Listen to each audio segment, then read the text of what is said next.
네, 안녕하세요. 증권가 중개 서현진입니다. 한 주간 증권가 이슈 여기에 다 있습니다. 자, 지금부터 여러분의 투자 메신저로서 한 주간 투자자들의 관심을 받았던 종목들을 술술 풀어드리도록 할 텐데요. 자, 이 시간 놓치면 너무나 아쉽겠죠. 자, 여기에 제가 후속주도 짚어드리고 있으니까 놓치지 마시고 끝까지 함께 해주시면 감사드리겠습니다. 자, 그럼 증권가 중개 지금부터 시작합니다. 네, 증권가 중개 이슈 정리하는 시간 꼭 필요한데요. 자, 여기 이슈를 정리하는 깔끔하게 정리해드리는 시간입니다. 자, 여기 이슈 첫 번째 이슈는요. 지금 얼마 남지 않았습니다. 약 한 10분 정도 뒤면 발표가 될 따끈따끈한 소식. 자, 정부의 코로나 백신 접종 계획 발표입니다. 자, 아직 뭔가 확정되고 뚜껑을 열은 것은 아니지만 며칠 전부터 과연 정말 우리도 백신을 맞게 될 수 있을런지 많은 분들이 궁금해 하셨던 그런 내용이죠. 자, 이제 발표 결과가 어떻게 나올지 좀 주목이 되고 있는 상황인데 대략적인 틀은 이렇다고 알려져 있습니다. 2월부터 순차적으로 접종이 될 것이고 백신의 선택권은 없다. 조금 아쉽긴 하지만 그래도 뭔가 어느 정도 검증이 된 백신을 우리가 접종을 해서 코로나19에 대한 예방 효과를 제대로 볼 수 있다면 사실 그 자체만으로도 그 이전에 비하면 반가운 소식이 아닐까 생각을 좀 해봅니다. 자, 일찍이 개발 백신 가능성이 얘기될 때부터 백신 개발 관련주들이 들썩이기 시작했습니다. 자, 반대로 진단키트라든가 치료제의 경우에는 또 상대적으로 좀 주춤한 행보를 보이기도 했었죠. 자, 백신 같은 경우에는 뭐 화이자, 모더나 아무래도 첫 손에 손꼽힐 수 있는 백신이고요. 자, 여기에 아스트라제네카, 얀센 관련주들. 자, 그리고 여기에 이어서 백신을 한 번에 한 곳에서 생산할 수밖에 없다 보니 위탁 생산이 필수적일 수밖에 없는데 이 국내 백신 위탁 생산 가능성도 높게 점쳐지면서 관련주까지 들썩이는 모습을 보여줬습니다. 자, 작년부터 시작된 코로나19 대형 테마로 자리를 잡고 있는 가운데 그 백신 테마만 해도 여러 종목이 있는 점을 우리가 파악을 할 수 있었습니다. 자, 아직 이슈들이 호재로 살아 있어서 이거 한번 들어가 봐 싶을 수도 있는데 또 한편으로는 와, 이거 정말 머리끝까지 오른 거 아니야? 라는 생각을 하실 수도 있겠습니다. 자, 한번 관련주들을 체크를 해볼 텐데 오늘은 그 백신 본연의 관련주들 앞에서 말씀드렸다시피 이미 많이 올라와 있는 부분들이 있기 때문에 백신이 개발되고 가장 중요한 절차 어떤 게 있을까요? 자, 온전하게 백신이 온도와 그런 시간들이 잘 맞춰져서 배송이 돼서 우리가 온전하게 그 백신의 효과를 제대로 얻을 수 있으려면 운송이 잘 돼야겠죠. 자, 백신 운송 관련된 종목을 좀 살펴보도록 할 텐데 지금 백신 운송 관련돼서 여러 회사들이 제가 잘할 수 있습니다. 여기 좀 보세요 하고 좀 손을 들고 있는 상황입니다. 자, 그중에서 용마로지스 한번 또 보시면 동아소시오그룹의 물류 자회사로 구분이 되어 있고 삼성 SDS와 백신 유통 모의 실험을 실시하기도 하면서 시장에 좀 주목을 받았었습니다. 자, 의약품의 물류 자회사로서 여러 수송 경험을 갖고 있다는 점을 장점으로 꼽을 수 있겠죠. 자, 그리고 또 떠오르는 종목 중에 하나가 녹십자 랩셀입니다. 자, 녹십자 랩셀의 경우에는 그동안 정부 과제를 맡아서 의약품의 운송 경험을 해본 적이 역시 있고 또 하나 또 손꼽히는 점이 사물 인터넷을 기반으로 백신하면 또 온도가 생명이죠. 자, 낮게는 영하 7, 80도 또 좀 높아봤자 영상 2, 3도를 유지해야 하는 그런 상황에서 사물 인터넷을 기반으로 온도 그리고 위치 등을 모니터링할 수 있는 시스템을 갖추고 있는 것으로 알려졌습니다. 자, 그리고 마지막으로 사실 택배주의 대표라고 할 수 있는 CJ 대한통운을 꼽아볼 텐데 CJ 대한통운의 경우에도 적정 온도를 유지하는 의약품 전담 운송 차량을 약 200여 대 정도 갖추고 있는 것으로 알려졌고요. 또 온도 관리 체계를 갖추고 있는 것으로 알려지고 있습니다. 자, 그렇다면 이 중에서 CJ 대한통운 함께 보도록 하겠습니다. 네, CJ 대한통운 사실 코로나19에 어떻게 보면 좀 수혜주로 손꼽히는 종목 중에 하나입니다. 자, 나갈 수가 없으니 그동안 직접 샀던 것도 자꾸 배달을 시키게 되고 택배에 도움을 받는 경우가 늘어나면서 자, 3월 13일 저점에서 최고가까지 아주 급격한 성장을 이루어냈습니다. 주가가 거의 2배 조금 못 미치는 수준까지 성장을 하면서 가파른 상승세를 이루었는데요. 자, 실제로 계속 오르락내리락하는 그런 부분을 보여줬지만 특히나 코로나19가 좀 악화되는 움직임. 지금 예를 들어서 지금 3월 달 부근에 택배 수요 한창 높아지면서 3월에 그런 또 이슈를 지난 다음에 장대 양봉 그리고 또 8월 달에 이후에 다시 한번 감염세가 짙어지면서 다시 한번 오르고 그리고 저점 부근에 조정을 받았을 때는 또 거래량이 받쳐주는 모습을 보이면서 자, 주가가 들썩이든 거래량이 들썩이든 시장에서 놓치지 않는 계속 주목도를 끌고 있는 종목 중에 하나가 바로 CJ 대한통운입니다. 오히려 2021년 올해에 들어서면서는 약간의 그 흐름의 폭이 크지는 않았다라고 볼 수 있는데 단기 저점 기록하면서 다시 올라갔다가 다시 양봉을 그려내고 있는 상황입니다.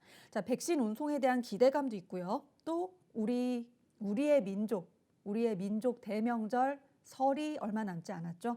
자, 그러면서 운송에 대한 수요가 높아지고 있습니다. 물론 지금 뭐 택배 파업이란 또 변수는 있습니다만 여전히 택배 수요는 유효하다라는 점을 꼽을 수 있겠고 그리고 지금 너무나 아쉽게도 안타깝게도 코로나19의 확산세가 다시 지금 커지느냐 마느냐 기로에 서 있습니다.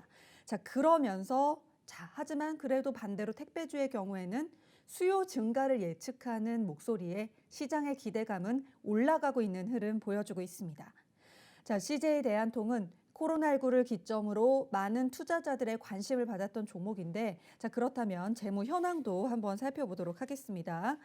네, 보시면 작년이 아니죠. 재작년 12월 1,000억 원대의 영업이익을 기록한 이후로 계속 세 자리 숫자대의 영업이익을 기록하고 있고 특히 1분기 대비 2분기, 2분기 대비 3분기 실적이 계속 올라가면서 점점 택배 분야에 대한 수요에 대한 그런 기대감 그리고 주가의 상승을 공고히 하고 있는 그런 수준에 이르렀다라는 평가가 가능하겠습니다.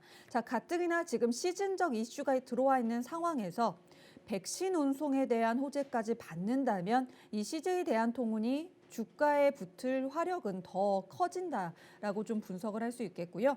자, 앞으로 CJ 대한통운 뭐 신규 매수를 고민하시는 분들 혹은 이미 나는 행복을 실현하고 엑시트를 했는데 다시 또 관심이 있다 하시는 분들께서는 물론 지금의 이슈도 있겠지만 뭐 추후에 조금 재료 소멸이 이루어진 다음에라도 시즌 이슈 또 코로나19의 확산세 등에 주목을 하시면서 투자의 판단을 하시는 것이 이 CJ 대한통운 택배 관련주를 보는 흐름이 될 것 같고요. 또 하나, 지금 택배 파업에 대한 이야기가 좀 계속 나오고 있는 가운데 그동안 택배 단가가 과열 경쟁으로 인해서 너무나 낮았다. 요금이 좀 올라가야 된다라는 의견이 꾸준히 제기가 되고 있습니다. 자, 만약에 그러한 결정이 일어날 경우 또 영업이익의 상승이 기대되는 국면으로 들어설 가능성도 있다라는 점. 이 부분은 사실 단기로 볼 점은 아니고 다소 좀 중장기적인 시각에서 택배 단가 인상에 대한 그런 포커스도 잊지 말아주시길 바라겠습니다. 네, 그러면 백신 관련된 주로 CJ 대한통운까지 정리하면서 여기 이슈 첫 번째 이슈 정리를 해드리도록 하겠고요. 자, 두 번째 이슈로 넘어가도록 하겠습니다. 자, 두 번째 이슈. 여기 이슈 두 번째입니다. 자, 실적 발표에 서막이 오르고 있습니다. 자, 그동안 작년에도 코로나19 때 정말 1분기 때 너무나 힘든 그 구간을 지나서 2분기에 실적 턴어라운드 이뤄낸 기업들이 주가면에 있어서도 빛을 보는 그런 상황이 많이 연출이 되었었는데 자, 과연 그러한 일이 되풀이 될 것인가 시장에서 좀 주목을 받고 있습니다. 더욱이 이제는 분기별 실적 발표가 아니라 지금부터 발표되는 실적들은 2020년의 종합 실적이기 때문에 그 파급력이 다소 더 있다라고 볼 수 있겠습니다. 우리 그 작가님하고 감독님이 이 자막을 너무 멋있게 만들어 주신 것 같아요. 주가는 실적의 함수, 이 너무 멋진 말 아닌가요? 이 한마디만 봐도 딱 이해가 될 정도로 실적이라는 것이 그만큼 주가의 향방을 결정할 수 있는 중요한 지표다. 라는 말씀을 다시 한번 드리도록 하겠습니다. 자, 실적이 좋다면 주가에도 긍정적인 영향이 갈 수밖에 없겠죠. 또 실적이 좋다 보면 그 다음번의 성장을 더 기대하는 것이 심리이기 때문에 투자자들의 관심이 지금 이 시점에서 실적에 쏠릴 수밖에 없습니다. 자, 그리고 좀 더 거시적으로 눈을 넓혀보면 이미 지금 큰 재료들이 주가에 선반영이 되어 있어요. 자, 바이든 정부 이미 출범했고요. 자, 실적 발표. 자, 미국의 경우에도 이미 애플, MS 실적 발표 있을 때 어떤 이야기들이 있었느냐. 지금 주가에 그러한 흐름이 반영이 되고 있다. 자, 그렇다면 지금 우리나라 증시의 경우에도 이미 그런 흐름이 시작되었다라고 봐도 무방할 것으로 보입니다. 자, 그렇기 때문에 이 실적 관련주를 지금이라도 더 늦지 않게 포커싱 하시는 것이 중요하다라고 보여지는데요. 제가 잠깐 미국장 얘기 좀 드렸었습니다. 자, 뉴욕 증시 흐름 어제 많이 빠지면서 사실 오늘 개장 전부터 많은 분들이 우리나라 증시에 끼칠 영향 때문에 걱정들을 많이 하셨습니다. 나스닥 지수 2%대 급락 오랜만에 본 수치인 것 같고요. 또 3대 지수가 일제히 파란불을 켜는 모습을 보여줬습니다. 자, 테슬라의 경우에 창사 최대의 실적을 기록했는데도 주가 빠졌고 애플도 마찬가지였습니다. 자, 이렇게 뉴욕 증시 전반에 영향을 끼친 건 여러 요인이 있습니다. 실적뿐만 아니라 그동안 랠리가 워낙 지속돼 왔기 때문에 주가에 좀 피로감이 상당히 쌓여 있다. 그리고 또 연준의 발표를 앞두고 제로금리 쪽으로 가닥을 기울긴 했지만 좀 부정적인 예상이 밑돌면서 일찌감치 차익을 실현하면서 빠져 있겠다라는 전략이 많이 들어온 이유도 물론 있습니다. 자, 하지만 국내 기업에서는 이러한 어닝 서프라이즈 혹은 실적 발표가 우리 주가를 어떻게 견인할지 지켜보시는 것은 분명히 필요한 작업이라고 보여집니다. 네, 보면은 우리나라에서도 굵직굵직한 기업들, 현대차, 기아, 그리고 LG화학 같은 기업들이 코로나의 이 공격을 뚫고 또 불황, 파업 등을 이겨내면서 또 새로운 포트폴리오 개척을 통해서 실적에 있어서 괄목할 만한 성장을 이루어냈습니다. 자, 뿐만 아니라 시총 1위, 영원한 시총 1위 종목인 삼성전자는 작년 영업이익이 35조가 훌쩍 넘는 거의 36조에 육박하는 그러한 기록으로 지난해 대비 29% 급등하기도 했습니다. 증가하기도 했습니다. 자, 이런 부분들에 있어서 코스피 시총 10위권에 있는 정말 굵직굵직한 종목들이 줄줄이 실적을 발표할 것으로 예상이 되는데, 자, 거기에 따른 주가 향방, 예를 들어서 좋긴 좋지만 시장의 기대치에 못 미치는 경우도 있을 수 있고요. 이거는 수치상으로는 그렇게 크진 않은 것 같지만 예를 들어서 적자를 예상했던 기업이 흑자 기조를 이루어냈다던가, 그 숫자의 절대적인 차이라기보다는 상대적인 흐름에 의해서 업황에 대한 기대감 등의 여러 변수에 의해서 주가는 움직일 가능성이 있습니다. 자, 그렇기 때문에 이 실적 발표가 시장에 어떤 영향을 미칠지 주목할 수밖에 없는 입장이고요. 자, 지난해부터 이렇게 펼쳐진 유동성 장세가 대형주에 대한 선호 현상으로 쏠리면서 이 대형주에 대한 러브콜이 이 실적 장세에도 버틸 수 있을지 또 주목이 되는 요즘인데, 자, 유동성 장세가 과연 실적 장세로 이어질 수 있을지도 꼭 그 대형주에 투자를 하진 않았더라도 한번 지켜보는 투자 포인트가 될 수 있을 것으로 보입니다. 만약에 나 대형주에 들어가고 싶었는데 다소 타이밍을 놓쳤다 하시는 분들께는 또 실적 발표 이후에 약간 모멘텀 변화 때 좀 매수 타이밍을 잡는 기회가 되실 수도 있을 거고, 예를 들어서 기존에 투자하셨던 분들께서는 그 실적 발표의 추이에 따라서 추가 매수 혹은 보유 여부를 결정하는 그러한 기준점이 될 것으로 보고 있습니다. 자, 실적 발표라는 그 이슈 엄청 큰 이슈입니다. 사실 분기별로 이슈가 들어갈 때도 그 파급력이 있는데 연간 수치가 발표될 때, 그리고 참 2020년이 예사로운 해가 아니었잖아요. 코로나19로 인해서 정말 맹공을 받았던 해였기 때문에 그 어느 때보다도 어떤 기업이 이 코로나19의 공격 속에서도 잘 버텨냈는지 풀어내는 지표가 될 수 있을 것 같고, 자, 거기에 따른 관심이 더 높아지고 있는 것이 사실로 보여집니다. 네, 그렇다면 여기에서 여기 이슈 두 번째 이슈는 정리를 하도록 하겠고요. 자, 다음 순서로 넘어가도록 하겠습니다. 자, 그렇다면 이제 지난주 이슈를 정리했으니 이번 주 증시를 봐야 될 때, 자, 이제 남은 이제 내일 거래일 하루 남았고요. 다음 주 초반까지 이어서 봤을 때 관전 포인트는 무엇인가 한번 짧게 정리를 해보겠습니다. 자, 코스닥 지수가 20여 년 만에 1000선을 터치했습니다. 오늘 좀 주가가 조정받으면서 다시 좀 내려와 있긴 합니다만 그동안 참 화려했죠. 대형주들 빵빵 뛰어 올랐고요. 지금 실적 얘기 앞에서도 드렸지만 대체적으로는 실적의 호조세가 기대되고 있는 상황입니다. 자, 여기에 또 여기 이슈 첫 번째로 소개해드렸던 백신 접종에 대한 호재.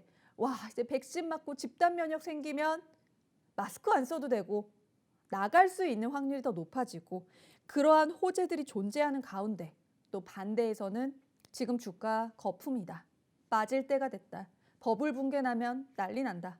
이런 좀 보수적인 의견들이 있기도 합니다. 자, 이런 주가 거품론 그리고 제기되는 또 여전히 남아있는 코로나19 관련 이슈들. 자, 지금도 주춤했다 싶었는데 살짝 또 확산세로 돌아서는 분위기죠.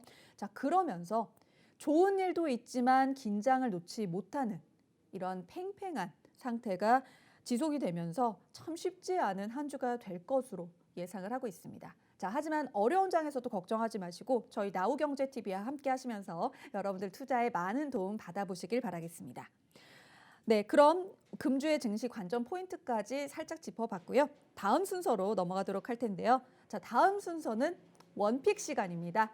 자, 이 원픽 외국인이나 기관 투자자들의 행보 많은 분들이 궁금해하시고 예를 들어서 외국인과 기관의 투자만 어느 정도 따라가도 조금은 어느 정도는 성공을 거둘 수 있다라고 생각하는 분들 많으시죠?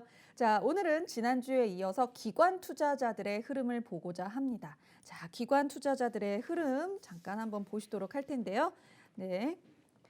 지금 차트 흐름으로 한번 보여드리도록 하겠습니다. 자, 국내 기관의 투자 흐름 보시면 자, 아까 실적 발표 앞두고 또 여러 그런 이슈들이 물려 있는 가운데 순매도 상위권을 보면 대형주들이 포진되어 있습니다. 자, 시총일이 삼성전자부터 시작해서 현대차, LG전자 완전 화려한 라인업들이 이 매도권에 몰려 있는 흐름 보실 수 있고요.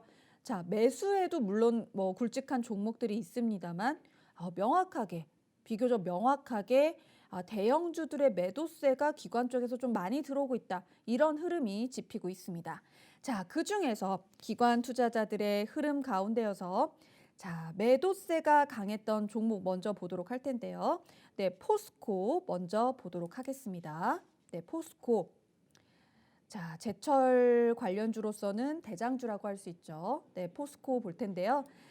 포스코의 경우에는 대형주의 숨고르기와 지금 결을 같이 하고 있는 것으로 예상이 되고 있습니다. 지금 차트를 조금 키워서 보여드리면 지금 하락세가 다소 좀 급격하게 최근에 이어지고 있는 흐름 보실 수가 있는데요. 네, 이것은 뭐 포스코의 악재라기보다는 대형주들의 그런 흐름이 대체로 그러하듯이 좀 주가의 조정의 그런 흐름을 같이 하는 것으로 보여집니다. 사실 업황으로만 봤을 때는 나쁘다고 할 것이 많지는 않습니다. 자, 철광석 가격 2020년 5월이랑 비교했을 때 약 2배 정도 상승했습니다. 자, 원재료 가격이 보통 오르면요. 이익의 개선으로 이어진다는 것이 보통 정설이기도 하고요. 철광석 가격이 이렇게 좀 급격하게 올랐다라는 점도 향후에 뭐 지금 2020년에도 포스코 일명 뭐 화퇴철이라고 해서 그 철강 분야가 참 힘들 것이다. 많은 분들이 예상을 하셨는데 그래도 2021년에는 좀 반전되는 분위기를 볼 수 있지 않을까 좀 예상을 해보게 됩니다.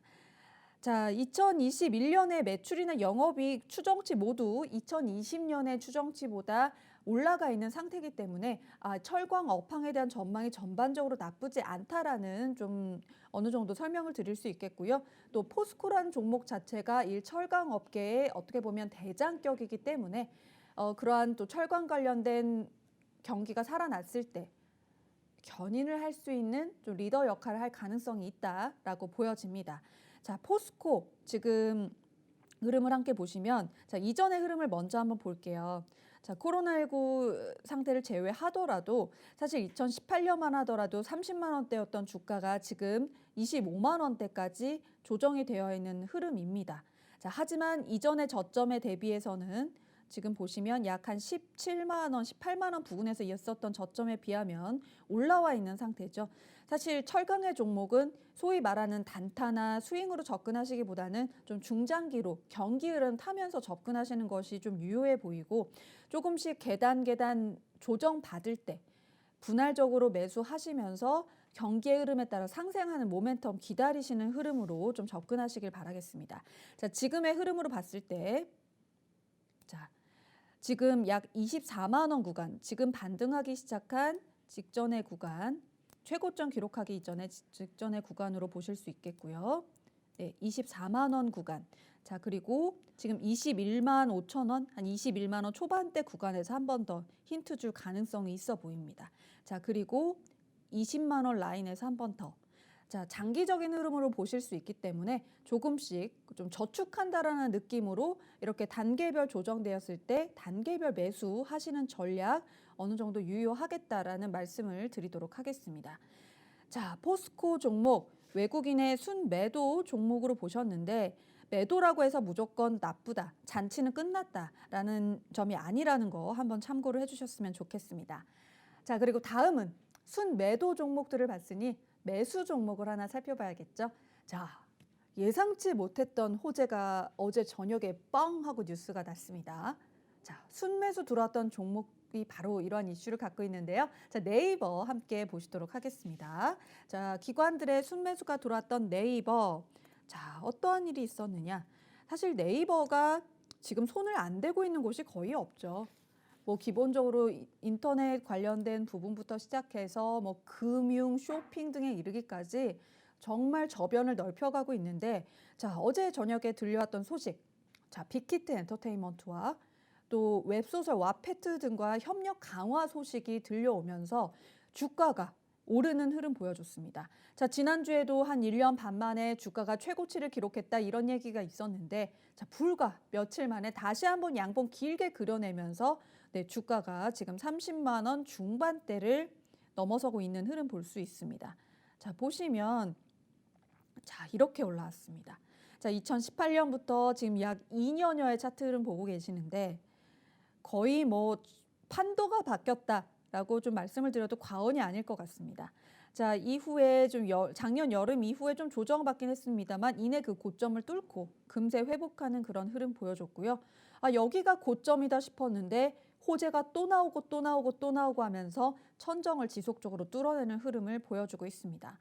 자, 네이버 이제 엔터 쪽에도 빅히트와의 합작으로 좀 발을 넓힐 것 같고요. 자, 그리고 요즘에 2020년에 코로나19로 인한 쇼핑 분야의 대세, 바로 라이브 커머스입니다. 사실 네이버의 경우에는 라이브 커머스에 뭐 포문을 열었다라고 하기는 어렵습니다. 어떻게 보면 후발주자라고 하는 것이 맞을 텐데 그 시장의 저변을 엄청 확대하면서 그 영향력을 아주 키우고 있는 모습을 보여주고 있습니다. 자, 그래서 꼭 시장에 있어서는 무엇이든 뭐 선두로 나서서 점유를 하는 것도 중요하겠지만, 자, 기본에 있었던 뭔가 기술력과 재료를 바탕으로 팍 치고 나가는 그런 면도 아주 중요하다라는 점을 이 네이버를 통해서 깨달을 수 있었다고 보여집니다. 자, 그렇다면 네이버 어떤 관점으로 봐야 될까요? 자, 지금 계속 뭐 고가 기록하고 천정을 뚫어내고 있는 모습입니다만 이제 남은 호재가 또 있을 수도 있겠죠. 워낙 지금 다변화하고 있기 때문에 그럴 가능성도 있겠습니다만 신규 매수를 하실 때는 대신에 데드라인을 조금 아주 짧게 잡고 대응하셔야 된다고 말씀드리고 싶고요. 왜냐하면 지금 차트를 좀 줄여서 좀 거시적으로 보셨을 때에도 이전의 고점 대비 더 높게 최근에 2년 반 동안 봤을 때 가장 높은 곳에 지금 차트가 위치해 있기 때문에 또 물론 어떤 호재에 의해서 고점을 추가로 뚫을 가능성 배제할 수 없습니다만 통상적으로 봤을 때 지금이 어떻게 보면 거의 고점 부근에 올라와 있다라는 분석을 좀 개인적인 견해를 밝혀드리면서 자, 신규 매수 시 매도 타점은 아주 짧게 잡고 접근하시라는 말씀을 드리고 싶고, 자, 신규 매수를 조금 더 장투로 원하시는 분들께서는 적어도 30만 원대 초반에 좀 접근하시는 것이 맞지 않겠나라고 보고 있습니다. 뭐 더 내려올수록 좋겠지만 무언가 사실 뭐 악재라던가 모멘텀의 소멸이 아닌 이상 아주 큰 조정은 기대하기가 힘들어 보이고, 지금 이미 코로나19 이후에 고점 달성한 이후로 이 구간에서 횡보를 하고 있다고는 하지만 횡보 내지 조정이 그렇게 급격하게 이루어지지는 않았다는 점을 봤을 때 이 앞에 3자가 바뀌었을 때쯤 한번 접근해 볼 만한 타이밍으로 저는 개인적으로 보고 있습니다. 자, 네이버 그동안 코로나19의 그런 또 영향에도 더 활활 타올랐던 그런 기업이고 또 주가의 흐름을 보여줬던 종목이기도 합니다. 자, 네이버. 자, 이렇게 지금 고가를 기록하고 있는데도 기관이 매수를 하고 있는 데에는 분명 이유가 있을 겁니다. 자, 사업에 대한 매력성 혹은 성장 가능성에 대한 기대 이러한 부분들이 들어가 있지 않을까 싶은데 자, 네이버란 종목 다소 뭐 많이 개인 투자자분들이 한 번에 뭐 많은 종목을 매수하기에 조금 부담스러운 가격이 된 면도 없지 않아 있습니다만 한번 좀 장바구니에 넣어 두셨다가 말씀드린 타점 왔을 때 한 번쯤 생각을 해보셨으면 좋겠습니다. 네, 오늘의 원픽 시간 기관의 선택을 한번 알아봤는데요. 자, 순매도, 순매수 강하게 들어왔던 종목들 위주로 살펴봤습니다. 네, 이렇게 원픽 순서를 마감하고요. 이제 벌써 서현진의 증권가 중계 마지막 시간 관심이 가지니 순서로 넘어가도록 하겠습니다.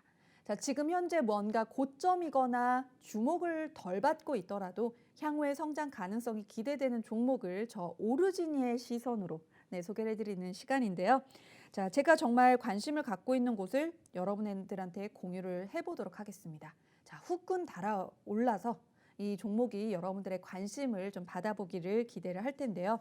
자, 앞서서 포스코 설명드리면서 철강업계 지금 전망이 나쁘지 않다라는 말씀을 드렸습니다. 자, 그래서 저도 좀 관련 업계 중에 종목을 하나 픽해 왔는데 동국제강 함께 보시도록 하겠습니다. 자, 동국제강, 이 종목 오랜만에 본다라는 분들도 계실 거고요. 자, 왜냐하면 그동안 코로나19로 인해서 철강, 이런 제조 관련 종목들이 소외가 되어 왔던 것이 사실이기 때문에 그동안은 좀 투자자분들의 관심에서 다소 조금 멀어져 있는 면이 없지 않아 있었을 겁니다. 자, 그리고 또 대중국 관련 이슈로 인해서 좀 철강 업계가 영향을 받을 것이다, 좀 다소 부정적인 영향을 받을 것이다라는 이야기도 있었기 때문에 사실 철강 업체가 정말 이리 치고 저리 치고 많이 힘들었습니다. 자, 그 와중에 동국제강을 제가 가져온 이유가 있는데 지금부터 차근차근 설명을 드리도록 하겠습니다. 자, 오늘 주가는 거의 4% 넘게 조정을 받고 있는 흐름인데 네, 지금 동국제강의 경우에는 건축용 봉영강과 그다음에 조선 쪽에 쓰이는 또 그런 우판 등을 생산을 하고 있는데 일단은 호재를 먼저 좀 말씀을 드릴게요. 코로나19 영향으로 인해서 지금 사람들이 집에 있는 시간이 길어지면서 인테리어, 가전 등에 대한 수요가 증가하고 있는 것으로 알려졌습니다.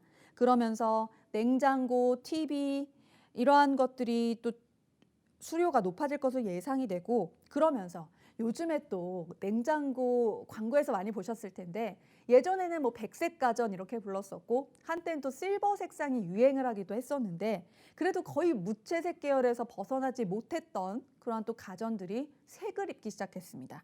자, 그런데 이 동국제강이 또 이 컬러 강판이 주력이기 때문에 이런 컬러 강판 수요의 강세가 또 예상이 되는 부분이 있고요. 자, 그리고 전반적으로 조선업계 수주가 회복되었다는 점도 좀 동사에 도움이 될 수 있는 방향으로 보여지고 있습니다. 2020년 말에 조선업계 수주 소식을 몇 차례 전해드린 바가 있습니다. 자, 그러면서 그 조선업 관련된 업종들이 주가가 좀 다소 급격하게 오르는 모습을 보여주기도 했었는데 자, 조선업계의 수주가 늘어나면 이 철강, 이런 강판 등에 대한 수요가 또 조선용 강판들이 있으니까요. 그러한 부분들에 대한 수요가 늘어날 것으로 예상이 되고 보통 그런 조선업계가 수주를 하나 하면 뭐 하루 이틀 뚝딱뚝딱 하고 끝나는 것이 아니죠. 자, 비교적 중형 또 중장기형 프로젝트인 경우가 많기 때문에 또 그런 면에 있어서 한 번 수주를 따내면 매출을 일으키는데 그 매출을 일으키는 기간이 꽤 길 수 있다. 그러한 점도 좀 좋은 포인트로 집어볼 수 있겠고 또 우리가 정말 요새 이비인알토로 말씀드리고 있는 전기차의 수요가 늘어가고 있다는 점도 강판에 관련된 수요를 좀 긍정적으로 볼 수 있는 하나의 척도이기도 하겠습니다. 자, 하지만 이렇게 좋은 부분도 있지만 좀 보수적으로 접근해야 될 부분도 있는데 이 동국제강의 경우에는 브라질 제철소를 두고 있습니다. 자, 한때 이 브라질 제철소로 인해서 재무 분야에 있어서 다소 조금 부정적인 영향을 받기도 했었는데 이 부분을 얼마나 잘 극복해 나가느냐가 관건으로 될 것으로 보이고 이러한 재무 상태의 호조 분야를 체크하시면서 이 동국제강이라는 종목을 좀 주목을 하시기 바라겠습니다. 자, 동국제강의 재무 상태 한번 확인하고 넘어가도록 하겠습니다. 네, 보시면 그래도 흑자 기조를 비교적 안정적으로 유지하고 있습니다. 2019년 말에 적자를 다시 한번 흑자로 되돌린 이후로 자, 이전의 상태에서 거의 회복한 모습이죠. 2019년 2분기 792억 영업이익을 998억으로, 또 3분기 567억의 영업이익을 857억으로, 전년 동기 대비해서 4분기를 제외하고는 1, 2, 3분기 성장한 그런 실적을 나타내면서 좀 가능성을 엿보이게 하는 부분인데, 오늘 약간 좀 부정적인 그런 소식이 전해지면서 주가의 경우에는 좀 주춤한 흐름을 보이고 있습니다. 자, 하지만 또 이런 부분이 마냥 나쁜 것이 아니라 투자자의 입장에서는 매수 타이밍에 좀 가까워지고 있다라는 부분으로도 접근할 수 있는 부분이라고 보고 있습니다. 자, 그렇다면 매수매도 관련돼서 의견을 드리도록 할 텐데, 지금 동국제강의 지금 경우에는 지금 고점을 기록한 이후에 좀 조정을 받고 있는 흐름입니다. 자, 하지만 이 철강 분야가 뭔가 호재가 하나 터졌다고 해서 급격하게 오르는 경우가 많지 않아요. 마찬가지로 포스코에서 말씀드렸던 거랑 마찬가지로 다소 좀 중장기적인 흐름에서 보시는 것이 맞고, 당장 오늘 매수해야 된다, 전 이런 관점은 아닙니다. 지금 흐름 보시면서 코로나19 이후에 고점 기록한 후에도 6,000원대까지 조정을 받았던 이력이 있기 때문에 지금 모멘텀의 변화에 따라서 재조정의 가능성도 유효하다라는 말씀을 드리도록 하겠습니다. 지금 7,870원 구간 지나고 있는데, 저는 좀 욕심을 부려보면 어차피 장기적으로 좀 가져갈 만한 종목이니까 6,000원대 초반에서 한번 접근해 보시라라는 말씀을 드리도록 하겠습니다. 지금 고점 기록한 이후에 지금 비교적 6,000원 밑으로 거의 지금 6개월 넘게 내려오지 않고 있기 때문에 지금 6개월, 반년 정도 내려오지 않고 있기 때문에 사실상 지금 6,000원대를 지지선으로 보는 것이 전략적으로 맞겠다라는 의견을 밝혀드리도록 하겠습니다. 급하게 접근하실 필요는 없어 보입니다. 향후에 4분기 실적 발표라던가 철강업계가 좀 기지개를 키우는 흐름이 보일 때 이 6,000원 부근 생각을 해주시고, 조금 난 그래도 빨리 투자하고 싶다라고 하시는 분들은 분할 매수 관점에서 이 칸칸이 500원 혹은 1,000원 단위로 지켜보시면서 나눠서 보시는 것을 말씀드리도록 하겠습니다. 자, 그동안 사실 철강 종목 하면 무거운 종목, 또 경기 흐름을 많이 타기 때문에 그동안에 있었던 불경기에서는 쉽게 접근하기 어려운 종목, 이렇게 생각들을 하셨는데, 자, 실적에 기반한, 자, 그리고 현재 업황이 나쁘지 않고 차후의 수요도 기대되고 있는 포스코의 경우에는 지금 2020년 추정치보다 2021년 영업이익에 대한 추정치가 올라가 있는 상황입니다. 그것을 곧 포스코만의 호재가 아니라 철강업계 전반적인 분야로 좀 넓게 해석을 해도 좋다는 의견이고요. 자, 그렇기 때문에 이 동국제강도 함께 눈여겨봐 주시기를 좀 말씀을 드리겠습니다. 네, 이렇게 관심이 가진 이 순서까지 함께 보시면서 증권가 중계 이번 주 준비한 시간은 여기까지 진행을 하겠습니다. 여러분들 투자에 많은 도움이 되었길 바라고요. 저희 나우경제TV 그리고 또 증권가 중계 좋아요, 구독, 댓글로 적극적인 참여 부탁드리도록 하겠습니다. 저는 또 한 주간 열심히 준비해서요. 다음 이 시간에 돌아오도록 하겠습니다. 시청해주신 여러분 고맙습니다.